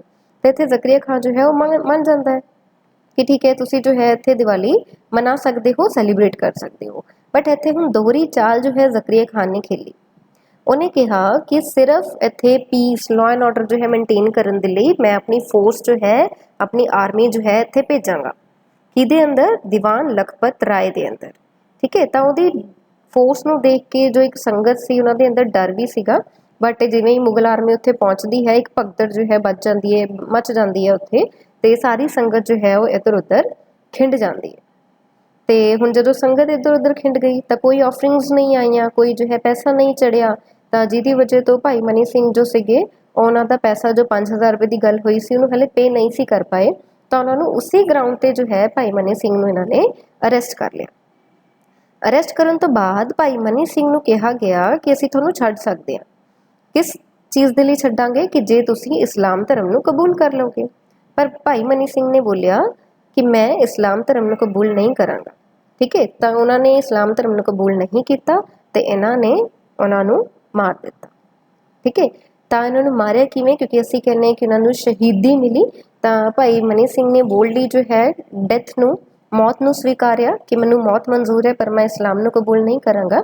ਤਾਂ ਫਿਰ ਜ਼ਕਰੀਆ ਖਾਨ ਦੇ ਆਰਡਰ ਦੇ ਉੱਤੇ ਹੀ ਭਾਈ ਮਨੀ ਸਿੰਘ ਦਾ ਜੋ ਬੰਦ ਹੈ ਕੱਟਿਆ ਗਿਆ। ਬੰਦ ਕੱਟਣਾ ਮਤਲਬ ਕਿ ਉਹਨਾਂ ਦੀ ਬਾਡੀ ਨੂੰ ਜੋ ਹੈ ਛੋਟੇ ਛੋਟੇ ਪੀਸਸ ਦੇ ਵਿੱਚ, ਟੁਕੜਿਆਂ ਦੇ ਵਿੱਚ ਜੋ ਹੈ ਜੁਆਇੰਟ ਬਾਏ ਜੁਆਇੰਟ ਉਹਨਾਂ ਨੂੰ ਕੱਟਿਆ ਤੇ ਉਹਨਾਂ ਨੂੰ ਇਸ ਤਰੀਕੇ ਦੇ ਨਾਲ ਸ਼ਹੀਦ ਕੀਤਾ ਗਿਆ, ਉਹਨੂੰ ਮਾਰਿਆ ਗਿਆ। ਤੇ ਹੁਣ ਜਿਵੇਂ ਅਸੀਂ ਦੇਖਿਆ ਕਿ ਸਿੱਖ ਜੋ ਨੇ ਉਹ ਲੁਕ ਛਿਪ ਕੇ ਆਪਣਾ ਜੋ ਜੀਵਨ ਬਸਾਰਾ ਸੀ ਕਰ ਰਹੇ ਸੀ, ਗੁਜ਼ਾਰਾ ਕਰ ਰਹੇ ਸੀਗੇ। ਠੀਕ ਹੈ, ਤਾਂ ਇਸੇ ਤਰੀਕੇ ਦੇ ਨਾਲ ਭਾਈ ਤਾਰੂ ਸਿੰਘ ਜੀ, ਅੱਗੇ ਜੋ ਉਹਨਾਂ ਦੀ ਮਾਰਟਰਡਮ ਬਾਰੇ ਅਸੀਂ ਗੱਲ ਕਰਦੇ ਕਿ ਕਿਵੇਂ ਹੋਇਆ, ਪਿੱਛੇ ਗਰਾਊਂਡ ਜੋ ਹੈ ਉਹ ਕੀ ਬਣਦਾ ਹੈ। ਤਾਂ ਭਾਈ ਤਾਰੂ ਸਿੰਘ ਹੈ ਕੌਣ ਸੀ? ਫਾਰਮਰ ਸੀਗੇ ਵਿਲੇਜ ਪੂਲਾ ਅੰਮ੍ਰਿਤਸਰ ਦੇ ਵਿੱਚ। ਤੇ ਕਿਹਾ ਜਾਂਦਾ ਕਿ ਉਹ ਤੇ ਉਹਨਾਂ ਦੀ ਇੱਕ ਸਿਸਟਰ ਸੀ ਤੇ ਉਹ ਕਾਫੀ ਜ਼ਿਆਦਾ ਮਦਦ ਜੋ ਹੈ ਸਿੱਖਾਂ ਨੂੰ ਕਰ ਰਹੇ ਸੀ ਜੋ ਕਿ ਲੁਕੇ ਹੋਏ ਸੀਗੇ। ਗਵਰਨਮੈਂਟ ਪਰਸੀਕਿਊਸ਼ਨ ਤੋਂ ਬਚਦੇ ਹੋਏ ਕਿਸੇ ਨਾ ਕਿਸੇ ਤਰੀਕੇ ਨਾਲ ਐਗਜ਼ਾਈਲ 'ਚ ਚਲੇ ਗਏ, ਤਾਂ ਉਹਨਾਂ ਨੂੰ ਫੂਡ ਸਪਲਾਈ ਜੋ ਹੈ ਇਹ ਦੋਨੋਂ ਮਿਲ ਕੇ ਰਲ ਕੇ ਕਰ ਰਹੇ ਸੀ। ਤਾਂ ਉਹਨਾਂ ਦੀ ਸ਼ਿਕਾਇਤ ਜੋ ਹੈ ਜ਼ਕਰੀਆ ਖਾਨ ਦੇ ਕੋਲ ਕੀਤੀ ਗਈ। ਤੇ ਇਨਫੋਰਮੈਂਟ ਕੌਣ ਸੀ, ਕਿਹਨੇ ਸ਼ਿਕਾਇਤ ਕੀਤੀ ਸੀ? ਅਕਿਲ ਦਾਸ, ਜਾਂ ਉਹਨਾਂ ਨੂੰ ਕਿਹਾ ਜਾਂਦਾ ਨਾਮ ਉਹਨਾਂ ਦਾ ਹਰਭਗਤ ਨਿਰੰਜਨੀਆ।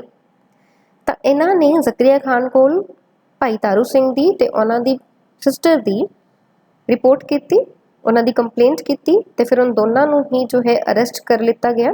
ਹਾਲਾਂਕਿ ਜੋ ਉਹਨਾਂ ਦੀ ਸਿਸਟਰ ਹੈ ਉਹਨਾਂ ਨੂੰ ਬਾਅਦ ਚੋਂ ਛੱਡ ਦਿੱਤਾ ਗਿਆ ਸੀ। ਕਿਉਂ ਛੱਡਿਆ ਗਿਆ ਸੀ? ਕਿਉਂਕਿ ਸਾਰੇ ਜੋ ਪਿੰਡ ਦੇ ਲੋਕੀ ਸੀਗੇ ਸਾਰਿਆਂ ਨੇ ਪੈਸਾ ਇਕੱਠਾ ਕਰਕੇ ਜੋ ਹੈ ਉਹਨਾਂ ਦੇ ਲਈ ਪੇ ਕੀਤਾ, ਤਾਂ ਇਸ ਕਰਕੇ ਉਹਨਾਂ ਦੀ ਸਿਸਟਰ ਨੂੰ ਛੱਡ ਦਿੱਤਾ ਗਿਆ ਸੀਗਾ। ਪਰ ਤਾਰੂ ਸਿੰਘ ਨੇ ਮਨਾ ਕਰਤਾ ਕਿ ਮੈਂ ਇਹਨਾਂ ਤੋਂ ਕੋਈ ਵੀ ਮਾਫੀ ਨਹੀਂ ਮੰਗਾਂਗਾ ਕਿਉਂਕਿ ਮੈਂ ਕੋਈ ਗਲਤ ਕੰਮ ਨਹੀਂ ਕੀਤਾ, ਗਲਤ ਕੰਮ ਇਹ ਕਰ ਰਹੇ ਨੇ।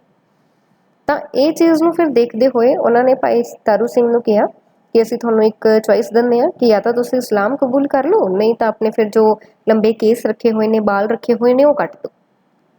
ਅਸੀਂ ਦੇਖਿਆ ਕਿ ਕੇਸ ਜੋ ਹੈ ਉਹ 5 ਕਕਾਰਾਂ ਦੇ ਵਿੱਚੋਂ ਇੱਕ ਕਕਾਰ ਸੀ, ਗੁਰੂ ਗੋਬਿੰਦ ਸਿੰਘ ਜੀ ਨੇ ਦਿੱਤਾ ਸੀ। ਤਾਂ ਜਿਹੜੇ ਪੱਕੇ ਸਿੱਖ ਸੀਗੇ ਉਹ ਇਸ ਚੀਜ਼ ਨੂੰ ਮਨਜ਼ੂਰੀ ਨਹੀਂ ਸੀ ਦਿੰਦੇ, ਤਾਂ ਉਹਨਾਂ ਨੇ ਕਿਹਾ ਕਿ ਮੇਰਾ ਬੇਸ਼ੱਕ ਤੁਸੀਂ ਸਿਰ ਕੱਟ ਦਿਓ, ਮੇਰੇ ਸਿਰ ਨੂੰ ਅਲੱਗ ਕਰ ਦਿਓ, ਮੇਰੀ ਖੋਪੜੀ ਉਤਾਰ ਦਿਓ, ਪਰ ਮੈਂ ਆਪਣੇ ਬਾਲਾਂ ਨੂੰ ਹੱਥ ਨਹੀਂ ਲਾਉਣ ਦੇਵਾਂਗਾ। ਤਾਂ ਇਸ ਕਰਕੇ ਉਹਨਾਂ ਨੇ ਭਾਈ ਤਾਰੂ ਸਿੰਘ ਜੀ ਦੀ ਜੋ ਪੂਰੀ ਖੋਪੜੀ ਹੈ, ਪੂਰਾ ਉੱਪਰੋਂ ਜੋ ਸਿਰ ਹੈ, ਉਹੀ ਬਾਲਾਂ ਸਮੇਤ ਜੋ ਹੈ ਉਹ ਅਲੱਗ ਕਰ ਦਿੱਤਾ ਗਿਆ ਸੀ। ਇਸ ਤਰੀਕੇ ਦੇ ਨਾਲ ਉਹਨਾਂ ਨੇ ਭਾਈ ਤਾਰੂ ਸਿੰਘ ਜੀ ਨੂੰ ਵੀ ਸ਼ਹੀਦ ਕੀਤਾ। ਹੁਣ ਇਹਨਾਂ ਸਾਰਿਆਂ ਇਵੈਂਟਸ ਤੋਂ ਬਾਅਦ ਸਿੱਖਾਂ ਨੇ ਇਹ ਚੀਜ਼ ਨੂੰ ਫੀਲ ਕੀਤਾ, ਇਹਨੂੰ ਮਹਿਸੂਸ ਕੀਤਾ ਕਿ ਇਸ ਤਰੀਕੇ ਦੇ ਨਾਲ ਛੁਪ ਕੇ ਜਾਂ ਅਲੱਗ-ਅਲੱਗ ਰਹਿ ਕੇ ਅਸੀਂ ਆਪਣੇ ਧਰਮ ਨੂੰ ਨਹੀਂ ਬਚਾ ਸਕਦੇ। ਤਾਂ ਇੱਥੋਂ ਹੁਣ ਜੋ ਜਨਮ ਹੁੰਦਾ ਹੈ ਦਲ ਖਾਲਸੇ ਦਾ, ਕਿ 1745 ਈਸਵੀ ਦੇ ਵਿੱਚ ਜੋ ਨਵਾਬ ਕਪੂਰ ਸਿੰਘ ਸੀ, ਕਪੂਰ ਸਿੰਘ ਜਿਨ੍ਹਾਂ ਨੂੰ ਕਿ ਨਵਾਬ ਟਾਈਟਲ ਅਸੀਂ ਪਿੱਛੇ ਦੇਖਿਆ ਕਿ ਦਿੱਤਾ ਗਿਆ ਸੀ ਜ਼ਕਰੀਆ ਖਾਨ ਵੱਲੋਂ, ਜਾਗੀਰ ਜੋ ਹੈ ਦਿੱਤੀ ਗਈ ਸੀਗੀ ਤਾਂ ਕਿ ਉਹ ਕਿਸੇ ਤਰੀਕੇ ਦਾ ਗਵਰਨਮੈਂਟ ਦੇ ਅਗੇਂਸਟ ਕੋਈ ਐਕਟੀਵਿਟੀਜ਼ ਨਾ ਕਰਨ। ਤਾਂ ਇਹਨਾਂ ਨੇ ਕੀ ਕੀਤਾ ਕਿ ਹੁਣ ਤੱਕ ਜੋ ਉਹਨਾਂ ਦੀ 65 ਜੱਥੇ ਬਣੇ ਸੀ, ਗਰੁੱਪ ਬਣੇ ਸੀ, ਸਾਰਿਆਂ ਨੂੰ ਇਕੱਠਾ ਕਰਕੇ ਦਲ ਖਾਲਸੇ 'ਚ ਬਦਲਤਾ। ਤੇ ਦਲ ਖਾਲਸੇ ਨੂੰ ਵੀ ਫਰਦਰ ਜੋ ਹੈ ਹੋਰ 2 ਗਰੁੱਪਸ ਦੇ ਵਿੱਚ ਡਿਵਾਈਡ ਕਰ ਦਿੱਤਾ ਗਿਆ ਤਾਂ ਕਿ ਇੱਕ ਹੋਰ ਜ਼ਿਆਦਾ ਕੰਸਨਟ੍ਰੇਟਿਡ ਤੇ ਇੱਕ ਇਫੈਕਟਿਵ ਐਕਸ਼ਨ ਜੋ ਹੈ ਇਹ ਜਿਹੜੀ ਪੂਰੀ ਓਪਰੈਸਿਵ ਰਜੀਮ ਉਰੇ ਕ੍ਰੀਏਟ ਹੋ ਗਈ ਸੀ ਉਹਦੇ ਅਗੇਂਸਟ ਲਿੱਤਾ ਜਾ ਸਕੇ।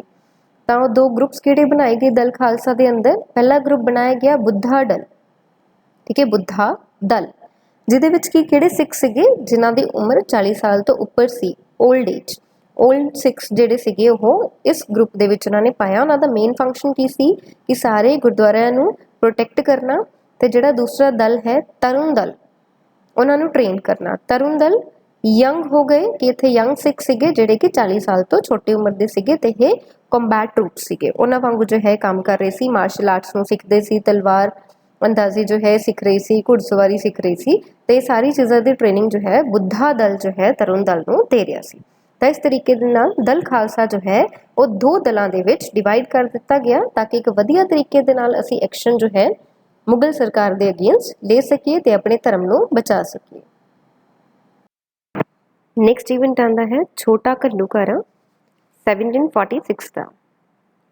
ਛੋਟਾ ਘੱਲੂਘਾਰਾ ਕਿਉਂ ਕਿਹਾ ਜਾਂਦਾ ਹੈ? ਕਿਉਂਕਿ 1745 ਦੇ ਵਿੱਚ ਜੋ ਯਹੀਆ ਖਾਨ ਸੀ, ਯਹੀਆ ਖਾਨ ਕੌਣ ਸੀ? ਜ਼ਕਰੀਆ ਖਾਨ ਦੀ ਡੈਥ ਤੋਂ ਬਾਅਦ ਉਹਦਾ ਅੱਗੇ ਜੋ ਬੇਟਾ ਸੀ ਉਹ ਗਵਰਨਰ ਬਣ ਜਾਂਦਾ ਤੇ ਉਹਨੇ ਵੀ ਆਪਣੀ ਜੋ ਇੱਕ ਪਿਤਾ ਦੀ ਪਾਲਿਸੀ ਸ਼ੁਰੂ ਕੀਤੀ ਹੋਈ ਸੀ, policy of persecution of the Sikhs, ਕਿ ਸਿੱਖਾਂ ਨੂੰ ਜੋ ਹੈ ਇੱਥੋਂ ਮਾਰ ਮੁਕਾਉਣਾ ਹੈ, ਉਹਨਾਂ ਦੇ ਧਰਮ ਨੂੰ ਜੋ ਹੈ ਖਤਮ ਕਰਨਾ ਹੈ, ਆਪਣੇ ਇਸਲਾਮ ਨੂੰ ਫੈਲਾਉਣਾ ਹੈ, ਉਹ ਸੇਮ ਪਾਲਿਸੀ ਅੱਗੇ ਯਹੀਆ ਖਾਨ ਨੇ ਵੀ ਅਡਾਪਟ ਕੀਤੀ। ਤੇ ਉਹਨੇ ਕੀਤਾ ਕਿ ਬੜੇ ਹੀ ਬੁਰੇ ਤਰੀਕੇ ਦੇ ਨਾਲ ਸਿੱਖਾਂ ਨੂੰ ਜੋ ਹੈ ਲੱਭ ਕੇ ਉਹਨਾਂ ਨੂੰ ਮਾਰਿਆ ਗਿਆ। ਜਿੱਥੇ ਵੀ ਉਹਨਾਂ ਨੂੰ ਕੋਈ ਵੀ ਸਿੱਖ ਧਰਮ ਨੂੰ ਮੰਨਦਾ ਹੋਇਆ ਮਿਲਦਾ ਸੀ ਤਾਂ ਉਹਨੂੰ ਬੜੀ ਬੇਰਹਿਮੀ ਦੇ ਨਾਲ ਉਹਦਾ ਕਤਲ ਕਰ ਦਿੱਤਾ ਜਾਂਦਾ ਸੀ, ਉਹਨੂੰ ਮਾਰ ਦਿੱਤਾ ਜਾਂਦਾ ਸੀਗਾ। ਤੇ ਉਸ ਤੋਂ ਬਾਅਦ ਕੀ ਹੁੰਦਾ ਹੈ ਕਿ ਤਕਰੀਬਨ 10,000 ਸਿੱਖ ਜੋ ਨੇ ਉਸ ਟਾਈਮ ਕਿਹਾ ਜਾਂਦਾ ਹੈ ਕਿ ਉਹਨਾਂ ਨੂੰ ਮਾਰ ਦਿੱਤਾ ਗਿਆ ਸੀ, ਕਿ ਬਹੁਤ ਬੜੇ ਲੈਵਲ ਤੇ ਮਾਸ ਕਿਲਿੰਗ ਜੋ ਹੈ ਉਸ ਟਾਈਮ ਦੇ ਵਿੱਚ ਹੋਈ। ਕਰਵਾਈ ਕਿਹਨੇ? ਯਹੀਆ ਖਾਨ ਨੇ ਕੰਡਕਟ ਕਰਵਾਈ ਸੀ। ਤੇ ਕਿਹੜੀ ਜਗ੍ਹਾ ਦੇ ਵਿੱਚ ਹੋ ਰਿਹਾ ਸੀ ਇਹ? ਕਾਹਨੂੰਵਾਨ, ਗੁਰਦਾਸਪੁਰ। ਤੇ ਇਸੇ ਚੀਜ਼ ਨੂੰ ਛੋਟਾ ਘੱਲੂਘਾਰਾ ਕਿਹਾ ਗਿਆ। ਛੋਟਾ ਘੱਲੂਘਾਰਾ ਤੇ ਵੱਡਾ ਘੱਲੂਘਾਰਾ ਜੋ ਹੈ ਉਹ ਬਾਅਦ ਵਿੱਚ ਨਾਮ ਦਿੱਤੇ ਗਏ। ਕਿਸ ਚੀਜ਼ ਦੇ ਬੇਸ ਤੇ? ਕਿ ਕਿੱਥੇ ਮਾਸ ਕਿਲਿੰਗ ਜੋ ਹੈ ਉਹ ਜ਼ਿਆਦਾ ਹੋਈ, ਕਿੱਥੇ ਜੋ ਹੈ ਸਿੱਖਾਂ ਨੂੰ ਜ਼ਿਆਦਾ ਮਾਰਿਆ ਗਿਆ। ਤਾਂ ਇੱਥੇ ਜੋ ਨੰਬਰ ਹੈ ਉਹ ਹਲੇ ਘੱਟ ਹੈ ਤੇ ਜਦੋਂ ਇਹ ਅਸੀਂ ਅੱਗੇ ਵੱਡਾ ਘੱਲੂਘਾਰਾ ਪੜਾਂਗੇ ਤਾਂ ਉੱਥੇ ਜੋ ਮਾਸ ਕਿਲਿੰਗ ਹੈ ਉਹ ਬਹੁਤ ਬੜੇ ਲੈਵਲ ਤੇ ਹੋਈ ਸੀ। ਤੇ ਇਹਨਾਂ ਸਾਰੇ ਸਿੱਖਾਂ ਦੀ ਯਾਦ ਦੇ ਵਿੱਚ ਜੋ ਹੈ ਇੱਕ ਮੈਮੋਰੀਅਲ ਵੀ ਕੰਸਟਰਕਟ ਕਰਵਾਇਆ ਗਿਆ ਹੈ, ਬਣਾਇਆ ਗਿਆ ਹੈ ਉसी ਜਗ੍ਹਾ ਦੇ ਉੱਤੇ, ਛੋਟਾ ਘੱਲੂਘਾਰਾ ਕਾਹਨੂੰਵਾਨ ਚੰਮ ਮੈਮੋਰੀਅਲ, ठीक है, जो कि तकरीबन 100 फिट ਉੱਚੀ जो है ਉੱਥੇ ਇੱਕ ਮੀਨਾਰ ਬਣਾਈ ਗਈ ਹੈ ਉਹਨਾਂ ਸਾਰਿਆਂ ਸ਼ਹੀਦਾਂ ਦੇ ਨਾਮ ਤੇ ਜਿਨ੍ਹਾਂ ਨੇ ਕਿ ਉਸ ਟਾਈਮ ਦੇ ਵਿੱਚ ਸ਼ਹੀਦੀ ਪ੍ਰਾਪਤ ਕੀਤੀ। ਹੁਣ ਤੱਕ ਅਸੀਂ ਕੀ ਦੇਖਿਆ ਕਿ ਇੱਕ ਡਾਰਕ ਪੀਰੀਅਡ ਹਿਸਟਰੀ ਦੇ ਵਿੱਚ ਬੰਦਾ ਸਿੰਘ ਬਹਾਦਰ ਤੋਂ ਬਾਅਦ ਸ਼ੁਰੂ ਹੋਇਆ ਹੈ। ਦੈਨ ਉਸ ਤੋਂ ਬਾਅਦ ਫਿਰ ਤੋਂ ਸਿੱਖ ਜੋ ਨੇ ਉਹ ਲੁਕ ਛਿਪ ਕੇ ਰਹਿ ਰਹੇ ਨੇ, ਉਹਨਾਂ ਨੂੰ ਮਾਰਿਆ ਜਾ ਰਿਹਾ ਹੈ ਤੇ ਹੌਲੀ ਹੌਲੀ ਦਲ ਖਾਲਸਾ ਜੋ ਹੈ ਉਹਦਾ ਜਨਮ ਹੁੰਦਾ ਹੈ। ਤੇ ਇਸ ਤੋਂ ਬਾਅਦ ਹੁਣ ਕੀ ਹੋਏਗਾ ਕਿ ਕਦੋਂ ਸਿੱਖ ਪਾਰ ਜੋ ਹੈ ਦੁਬਾਰਾ ਤੋਂ ਅੱਗੇ ਉੱਭਰ ਕੇ ਆਉਂਦੀ ਹੈ, ਸਾਹਮਣੇ ਆਉਂਦੀ ਹੈ ਅਫਗਾਨ ਇਨਵੇਸ਼ਨ ਤੋਂ ਬਾਅਦ। ਤਾਂ ਅਫਗਾਨ ਇਨਵੇਸ਼ਨ ਤੇ ਰਾਈਜ਼ ਆਫ ਸਿੱਖ ਪਾਰ ਅਸੀਂ ਦੇਖਦੇ ਹਾਂ ਕਿ ਉਹਨਾਂ ਦਾ ਆਪਸ ਦੇ ਵਿੱਚ ਕੀ ਰਿਲੇਸ਼ਨ ਹੈ। ਤਾਂ ਅਹਿਮਦ ਸ਼ਾਹ ਦੁਰਾਨੀ ਜਾਂ ਅਹਿਮਦ ਸ਼ਾਹ ਅਬਦਾਲੀ ਜੋ ਇਹਦਾ ਨਾਂ ਹੈ, ਇਹਨੇ ਇੰਡੀਆ ਨੂੰ ਤਕਰੀਬਨ 8 ਬਾਰ ਜੋ ਹੈ ਰੇਡ ਕਰਨ ਦੀ ਕੋਸ਼ਿਸ਼ ਕੀਤੀ ਤੇ ਕੀਤਾ ਵੀ, ਇਨਵੇਡ ਕੀਤਾ ਇਹਨੇ ਇੰਡੀਆ ਨੂੰ 1748 ਤੋਂ ਲੈ ਕੇ 1767 ਦੇ ਵਿੱਚ। ਬਹੁਤ ਘੱਟ ਤੇ ਛੋਟਾ ਟਾਈਮ ਪੀਰੀਅਡ ਹੈ ਤੇ ਇੰਨੇ ਟਾਈਮ ਦੇ ਵਿੱਚ ਉਹਨੇ 8 ਵਾਰ ਜੋ ਹੈ ਇੰਡੀਆ ਨੂੰ ਰੇਡ ਕੀਤਾ। ਤੇ ਇਹਦੇ ਵਿੱਚ ਹੁਣ ਸਭ ਤੋਂ ਪਹਿਲੀ ਜੋ ਇਹਦੀ ਇਨਵੇਸ਼ਨ ਆਉਂਦੀ ਹੈ ਅਹਿਮਦ ਸ਼ਾਹ ਅਬਦਾਲੀ ਦੀ, ਜੋ ਕਿ ਦੁਰਾਨੀ ਐਮਪਾਇਰ ਦਾ ਫਾਊਂਡਰ ਸੀ। ਸਭ ਤੋਂ ਪਹਿਲੀ ਇਨਵੇਸ਼ਨ 1748 ਦੇ ਵਿੱਚ ਇਹ ਐਂਟਰ ਕਰਿਆ ਪੰਜਾਬ 'ਚ, ਕਿਉਂਕਿ ਹਰ ਇੱਕ ਜੋ ਇੱਕ ਫਰੰਟੀਅਰ ਬਣਿਆ ਹੋਇਆ ਸੀਗਾ, ਅਸੀਂ ਦੇਖਿਆ ਕਿ ਪੰਜਾਬ 'ਚ ਐਂਟਰ ਹੋ ਕੇ ਹੀ ਫਰਦਰ ਇੰਡੀਆ ਦਾ ਰਾਹ ਜੋ ਹੈ ਸਾਰੇ ਉੱਧਰੋਂ ਲੱਭ ਰਹੇ ਸੀ। ਤਾਂ ਅਫਗਾਨ ਇਨਵੇਸ਼ਨ ਦੇ ਵਿੱਚ ਵੀ ਉਹਨਾਂ ਨੇ ਖਾਈਬਰ ਪਾਸ ਨੂੰ ਹੀ ਐਕਸਪਲੋਇਟ ਕਰਦੇ ਹੋਏ ਪੰਜਾਬ ਦੇ ਵਿੱਚ ਐਂਟਰ ਕਰਦੇ ਨੇ। ਬਟ ਜਿਵੇਂ ਹੀ ਉਹਨੇ ਇਨਵੇਡ ਕੀਤਾ ਤਾਂ ਉਸ ਟਾਈਮ ਇੱਕ ਮੀਰ ਮੰਨੂ ਸੀ ਪੰਜਾਬ ਦੇ ਵਿੱਚ, ਤਾਂ ਉਹਨੇ ਇਹਨੂੰ ਹਰਾਇਆ, ਅਬਦਾਲੀ ਨੂੰ ਹਰਾਇਆ। ਕਿਹੜੀ ਬੈਟਲ ਦੇ ਵਿੱਚ? ਬੈਟਲ ਆਫ ਮਨੂਪੁਰ, ਠੀਕ ਹੈ। ਤੇ ਲੁਧਿਆਣਾ ਪੰਜਾਬ ਦੇ ਵਿੱਚ ਜੋ ਹੈ ਇਹ ਜਗ੍ਹਾ ਹੈ, ਤਾਂ ਉੱਥੇ ਇਹ ਬੈਟਲ ਹੁੰਦੀ ਹੈ। ਉਸ ਬੈਟਲ ਦੇ ਵਿੱਚ ਮੀਰ ਮੰਨੂ ਜੋ ਹੈ ਅਬਦਾਲੀ ਨੂੰ ਹਰਾ ਦਿੰਦਾ ਹੈ ਤੇ ਉਸ ਤੋਂ ਬਾਅਦ ਫਿਰ ਮੀਰ ਮੰਨੂ ਪੂਰੇ ਪੰਜਾਬ ਦਾ ਗਵਰਨਰ ਵੀ ਬਣਦਾ ਹੈ ਤੇ ਉਹ ਪੂਰਾ ਆਰਡਰ ਕਰ ਦਿੰਦਾ ਹੈ ਕਿ ਸਿੱਖ ਜੋ ਨੇ ਰਿਵੋਲਟ ਕਰ ਰਹੇ ਨੇ ਉਹਨਾਂ ਨੂੰ ਸਪਰੈਸ ਕੀਤਾ ਜਾਏ, ਉਹਨਾਂ ਨੂੰ ਰੋਕਿਆ ਜਾਏ। ਦੈਨ ਉਸ ਤੋਂ ਬਾਅਦ ਸੈਕਿੰਡ ਇਨਵੇਸ਼ਨ ਹੁੰਦੀ ਹੈ 1749 ਦੇ ਵਿੱਚ। ਤਾਂ ਉਹ ਦੁਬਾਰਾ ਇੱਥੇ ਐਂਟਰ ਹੋਇਆ, ਦੁਬਾਰਾ ਆਇਆ ਤੇ ਦੁਬਾਰਾ ਆ ਕੇ ਉਹਨੇ ਹੁਣ ਇਸ ਵਾਰ ਮੀਰ ਮੰਨੂ ਨੂੰ ਹਰਾਇਆ, ਕਿਉਂਕਿ ਇਸ ਵਾਰੀ ਮੀਰ ਮੰਨੂ ਪੂਰੇ ਪੰਜਾਬ ਦਾ ਗਵਰਨਰ ਸੀ। ਉਹਨੂੰ ਹਰਾ ਕੇ ਇਹਨੇ ਜੋ ਵੀ ਲਾਹੌਰ ਦੇ ਆਸ-ਪਾਸ ਦਾ ਸਾਰਾ ਏਰੀਆ ਉਹਨੇ ਕੈਪਚਰ ਕਰ ਲਿਆ। ਸਿਆਲਕੋਟ, ਪਸਰੂਰ, ਗੁਜਰਾਤ, ਔਰੰਗਾਬਾਦ। ਇੱਥੇ ਜੋ ਗੁਜਰਾਤ ਦੀ ਗੱਲ ਹੋ ਰਹੀ ਹੈ ਉਹ ਇੰਡੀਆ ਦਾ ਗੁਜਰਾਤ ਦੀ ਗੱਲ ਨਹੀਂ ਹੋ ਰਹੀ, ਜੋ ਪਾਕਿਸਤਾਨ ਦੇ ਵਿੱਚ ਗੁਜਰਾਤ ਰੀਜਨ ਹੈ ਉਸ ਦੀ ਗੱਲ ਹੋ ਰਹੀ ਕਿ ਲਾਹੌਰ ਦੇ ਆਲੇ ਦੁਆਲੇ ਜਿੰਨਾ ਵੀ ਏਰੀਆ ਸੀ ਉਹ ਸੈਕਿੰਡ ਇਨਵੇਸ਼ਨ ਦੇ ਵਿੱਚ ਅਬਦਾਲੀ ਨੇ ਆ ਕੇ ਉਹਨੂੰ ਕੈਪਚਰ ਕਰ ਲਿਆ ਸੀ। ਦੈਨ ਥਰਡ ਇਨਵੇਸ਼ਨ ਹੁੰਦੀ ਹੈ। ਥਰਡ ਟਾਈਮ ਦੇ ਵਿੱਚ ਅਬਦਾਲੀ ਨੇ ਆ ਕੇ ਹੁਣ ਪੂਰਾ ਲਾਹੌਰ, ਪਹਿਲਾਂ ਸਿਰਫ ਲਾਹੌਰ ਦੇ ਜੋ ਆਸ-ਪਾਸ ਦਾ ਰੀਜਨ ਸੀ ਉਹਨੂੰ ਕੈਪਚਰ ਕੀਤਾ ਸੀ। ਹੁਣ ਥਰਡ ਇਨਵੇਸ਼ਨ ਦੇ ਵਿੱਚ ਅਬਦਾਲੀ ਨੇ ਪੂਰੇ ਲਾਹੌਰ ਨੂੰ ਕੈਪਚਰ ਕਰ ਲਿਆ, ਪਰ ਮੀਰ ਮੰਨੂ ਨੇ ਜੋ ਹੈ ਪੂਰੀ ਕੋਸ਼ਿਸ਼ ਕੀਤੀ ਉਹਨੂੰ ਰੋਕਣ ਦੀ, ਤੇ ਉਹਦੀ ਬਰੇਵਰੀ ਨੂੰ, ਉਹਦੀ ਬਹਾਦਰੀ ਨੂੰ ਦੇਖਦੇ ਹੋਏ ਅਬਦਾਲੀ ਨੇ ਮੀਰ ਮੰਨੂ ਨੂੰ ਦੁਬਾਰਾ ਜੋ ਲਾਹੌਰ ਦਾ ਗਵਰਨਰ ਹੈ, ਗਵਰਨਰ ਆਫ ਲਾਹੌਰ, ਉਹਨੂੰ ਅਪਾਇੰਟ ਕਰਤਾ ਅਫਗਾਨ ਗਵਰਨਮੈਂਟ ਦੇ ਅੰਦਰ, ਠੀਕ ਹੈ। ਪੰਜਾਬ ਗਵਰਨਮੈਂਟ ਦੇ ਅੰਦਰ ਨਹੀਂ, ਅਫਗਾਨ ਗਵਰਨਮੈਂਟ ਦੇ ਅੰਦਰ ਉਹਨੇ ਗਵਰਨਰ ਆਫ ਲਾਹੌਰ ਜੋ ਹੈ ਉਹਨੂੰ ਮੀਰ ਮੰਨੂ ਨੂੰ ਅਪਾਇੰਟ ਕਰਤਾ। ਹੁਣ ਮੰਨੂ ਨੂੰ ਜੋ ਹੈ ਦੁਬਾਰਾ ਆਪਣੀ ਜੋ ਇੱਕ ਪਾਲਿਸੀ ਆਫ ਪਰਸੀਕਿਊਸ਼ਨ ਸੀਗੀ ਜੋ ਸ਼ੁਰੂ ਤੋਂ ਹੁਣ ਚੱਲਦੀ ਆ ਰਹੀ ਸੀ ਸਿੱਖਾਂ ਦੇ ਅਗੇਂਸਟ, ਉਹਨੇ ਦੁਬਾਰਾ ਉਹਨੂੰ ਰਿਜ਼ਿਊਮ ਕੀਤਾ, ਸ਼ੁਰੂ ਕੀਤਾ। ਤੇ ਜਦੋਂ 1753 ਦੇ ਵਿੱਚ ਆਲਮੋਸਟ ਮੰਨੂ ਦੀ ਡੈਥ ਹੋ ਜਾਂਦੀ ਹੈ ਤੇ ਉਹਦੀ ਡੈਥ ਤੋਂ ਬਾਅਦ ਦੁਬਾਰਾ ਤੋਂ ਇੱਕ ਅਨਾਰਕੀ ਜੋ ਹੈ ਪੂਰੇ ਤਰੀਕੇ ਦੇ ਨਾਲ ਪੰਜਾਬ ਦੇ ਵਿੱਚ ਫੈਲ ਗਈ। ਅਹਿਮਦ ਸ਼ਾਹ ਅਬਦਾਲੀ ਨੇ ਜੋ ਹੈ ਫਿਰ ਅੱਗੇ ਜੋ ਮੰਨੂ ਦਾ ਬੇਟਾ ਹੋਏਗਾ ਉਹਨੂੰ ਗਵਰਨਰ ਆਫ ਪੰਜਾਬ ਅਪਾਇੰਟ ਕਰ ਦਿੰਦਾ, ਤਾਂ ਇਸੇ ਤਰੀਕੇ ਦੇ ਨਾਲ ਅੱਗੇ ਉਹਨੂੰ ਉਹ ਫੇਵਰ ਕਰਦਾ ਰਹੇਗਾ।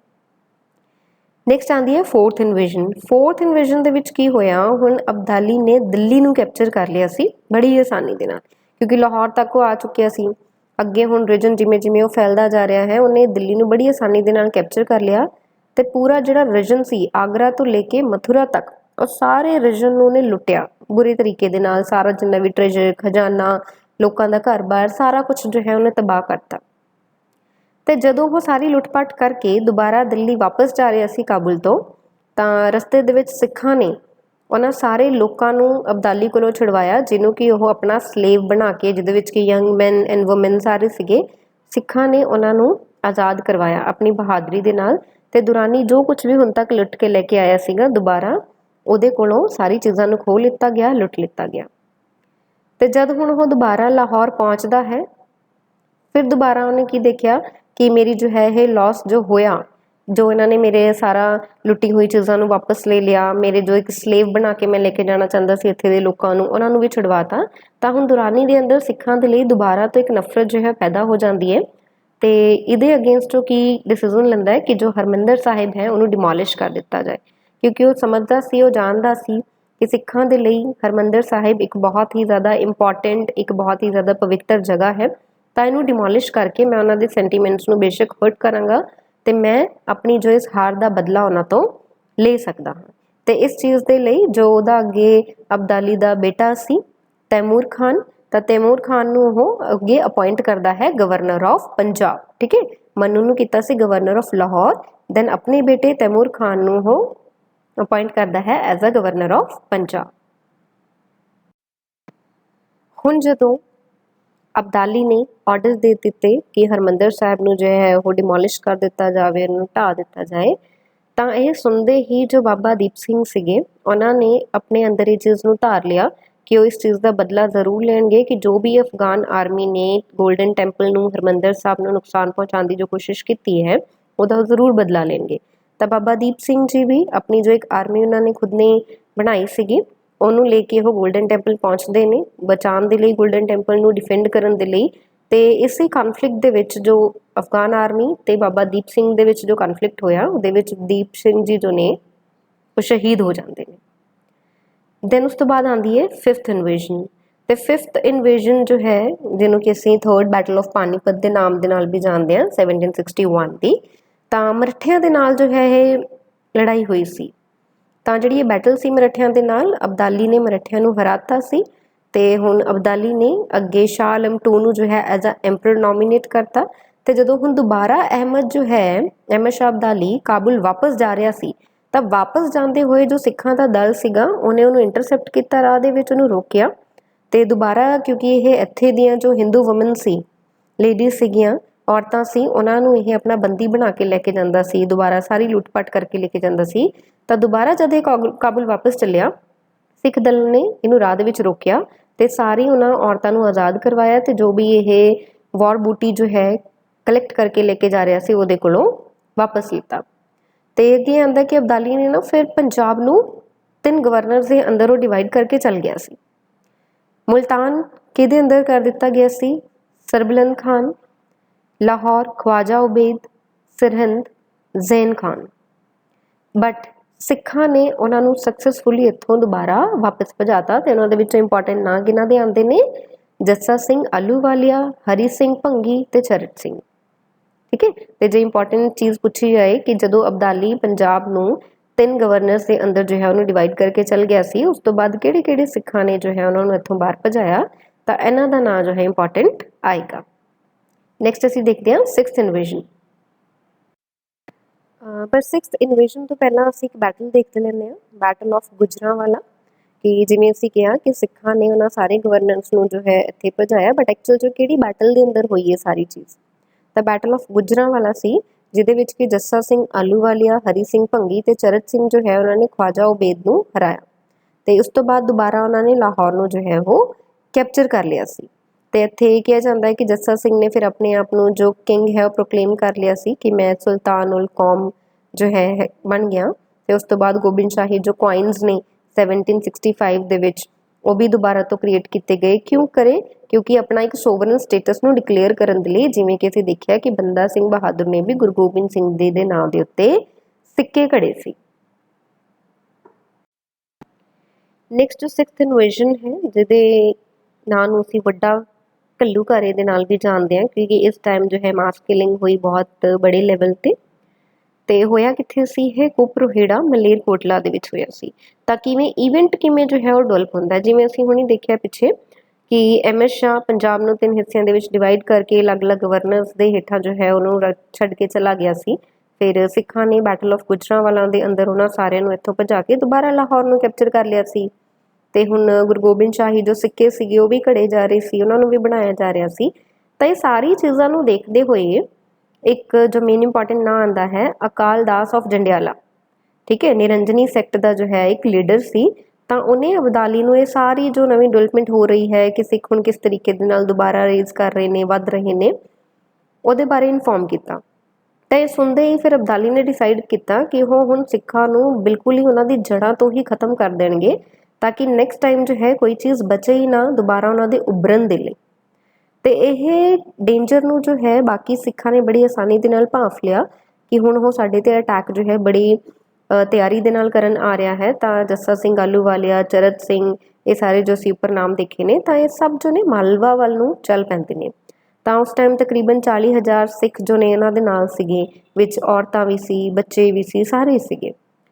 ਤਾਂ ਅਹਿਮਦ ਸ਼ਾਹ ਅਬਦਾਲੀ ਨੇ ਜ਼ੈਨ ਖਾਨ ਨੂੰ ਇੰਸਟਰਕਸ਼ਨ ਦਿੱਤੀਆਂ। ਜ਼ੈਨ ਖਾਨ ਕੌਣ ਸੀ? ਸੂਬੇਦਾਰ ਸੀ ਸਰਹਿੰਦ ਦਾ, ਤੇ ਭੀਖਨ ਖਾਨ ਮਲੇਰਕੋਟਲਾ ਦਾ। ਉਹਨਾਂ ਨੂੰ ਕਿਹਾ ਕਿ ਜਦੋਂ ਤੱਕ ਉਹ ਨਹੀਂ ਪਹੁੰਚਦਾ ਉਦੋਂ ਤੱਕ ਤੁਸੀਂ ਸਿੱਖਾਂ ਨੂੰ ਇੱਥੇ ਹੀ ਰੋਕ ਕੇ ਕਿਸੇ ਤਰੀਕੇ ਨਾਲ ਅੰਗੇਜ ਕਰਕੇ ਰੱਖੋ, ਦੈਨ ਅਸੀਂ ਪਹੁੰਚ ਕੇ ਉਹਨਾਂ ਤੇ ਅਟੈਕ ਕਰਾਂਗੇ। ਤਾਂ ਫਿਰ ਹੁਣ ਜੋ ਸਿੱਖ ਹੁਣ ਤੱਕ ਕੁਪਰਹੀੜਾ ਦੇ ਵਿੱਚ ਆ ਕੇ ਪਹੁੰਚੇ ਸੀਗੇ, ਹਲੇ ਰੁਕੇ ਸੀਗੇ, ਤਾਂ ਇੱਕਦਮ ਹੀ ਉਹਨਾਂ ਤੇ ਜੋ ਹੈ ਉਹ ਅਟੈਕ ਅਹਿਮਦ ਸ਼ਾਹ ਅਬਦਾਲੀ ਵੱਲੋਂ ਕੀਤਾ ਗਿਆ।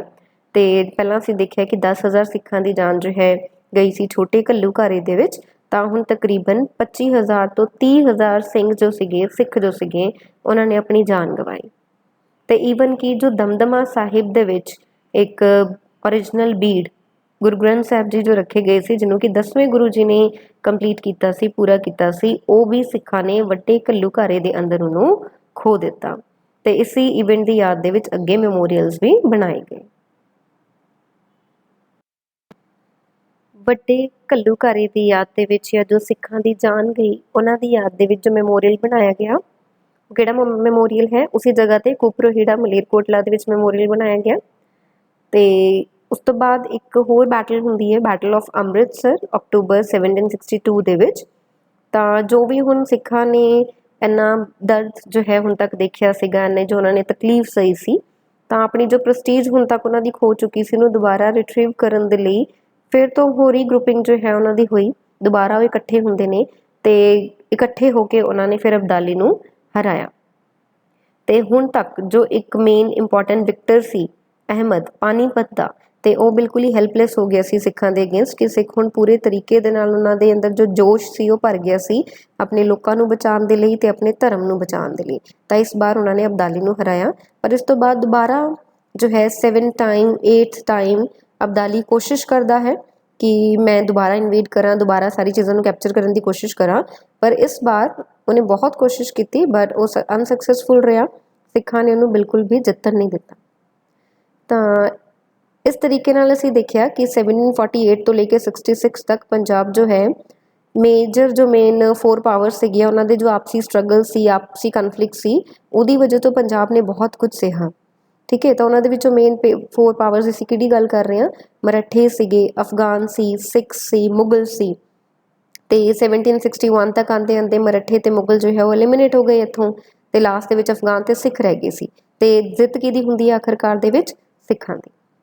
ਤੇ ਨੈਕਸਟ ਕਲਾਸ ਦੇ ਵਿੱਚ ਅਸੀਂ ਗੱਲ ਕਰਾਂਗੇ ਸਿੱਖ ਮਿਸਲਾਂ ਬਾਰੇ, ਕਿ ਹੁਣ ਦੁਬਾਰਾ ਤੋਂ ਉਹ ਕਿਵੇਂ ਆਪਣੇ ਆਪ ਨੂੰ ਰੀਆਰਗੇਨਾਈਜ਼ ਕਰਨਗੇ। ਅਲੱਗ ਜੋ ਸਿੱਖ ਹੈ, ਇੱਕ ਮਿਸਲਾਂ ਹਨ, ਗਰੁੱਪ ਹੈ, ਉਹ ਕਿਵੇਂ ਬਣਦੇ ਨੇ। Thank you.